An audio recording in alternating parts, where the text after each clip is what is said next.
میں ڈاکٹر نثار جٹ صاحب سے پوچھنا، جٹ صاحب یہاں پر پوری جو پاکستان کی قیادت ہے، منتخب قیادت ہے اور پارلیمان ہے، اس کا بھی ایک کلیدی کردار ہے۔ اس تمام عرصے میں جب سیاسی فضا میں بہت پولرائزیشن تھی، وہ چند دن بہت ایک نئی ہوا لگی، حالانکہ جنگ کا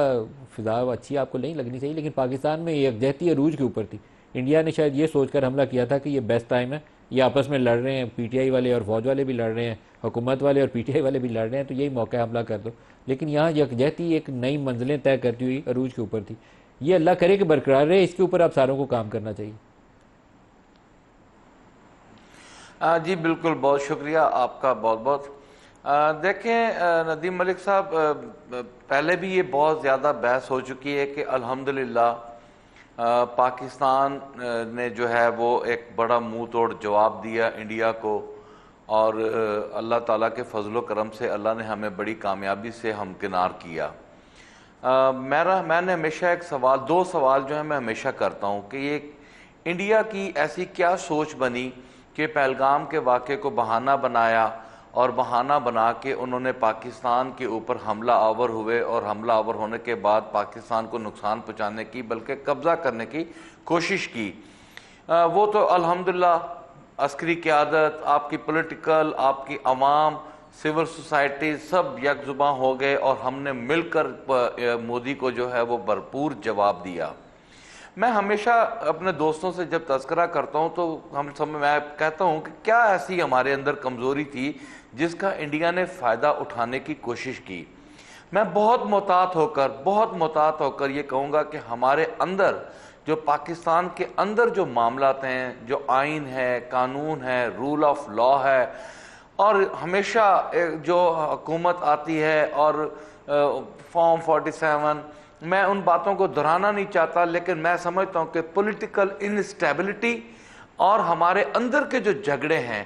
وہ ایک ایسی کمزوری ہے جس کا فائدہ انڈیا نے اٹھانا چاہا، اور انڈیا کو اس بات کا نہیں پتا تھا کہ جب انڈیا کی بات آئے گی تو پورا پاکستان یک زباں ہوگا، اور الحمدللہ آج ہم انڈیا کے معاملے میں یک زباں ہیں۔ اور ابھی میں بالکل کلیئر ہوں، جو مودی زبان بول رہا ہے، جو ان کا آج رندھیر جسوال کی جو اسٹیٹمنٹ آئی ہے، جو موہن بھاگناتھ کی جو اسٹیٹمنٹ آئی ہے، اس سے تو مجھے کسی صورت ایسا نہیں لگتا کہ ہم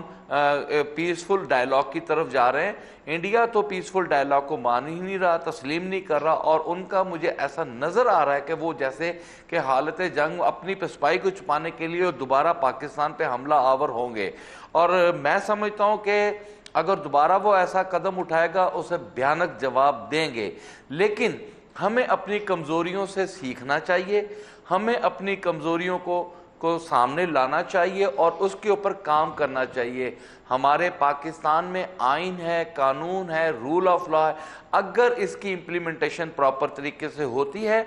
پاکستان نے صرف عسکری قیادت نے یا آپ کی ایئر فورس نے ترقی نہیں کرنی تھی، آپ کے پورے پاکستان نے، آپ کی پوری اکانومی نے ترقی کرنی تھی، آپ کی پاکستان میں خوشحالی آنی تھی، وہ ساری کی ساری خوشحالی آپ کی ایک مضبوطی بننی تھی، آپ کو اس نے ایک آپ کو طاقت دینی تھی۔ تو میں سمجھتا ہوں کہ آج کے دور میں ہمیں ماضی کی غلطیوں سے سیکھ کر ہمیں یونٹی کی طرف جانا ہوگا، ہمیں اپنی پولیٹیکل اسٹیبلٹی کے لیے ڈائیلاگ کی طرف جانا ہوگا، ہمیں پاکستان کی پولیٹیکل اسٹیبلٹی لانا ہوگی، ہمیں اپنی اکانومی کو دیکھنا ہوگا، اکانومی کے ساتھ ساتھ ہمارا نوجوان جو ہے وہ اب اس سسٹم سے فیڈ اپ ہو چکا ہے۔ آج کا نوجوان آپ کا بے روزگار ہے، آج کا آپ کا نوجوان تنگ ہے، آپ کی مہنگائی نے آپ کی کمر توڑی ہوئی ہے۔ یہ ساری چیزیں ان کے اوپر مل کر کام کرنے کی بہت زیادہ ضرورت ہے، اور اپنے نوجوان کو حوصلہ دینے کی بہت ضرورت ہے، اور اگر ہم اس میں کامیاب ہو جاتے ہیں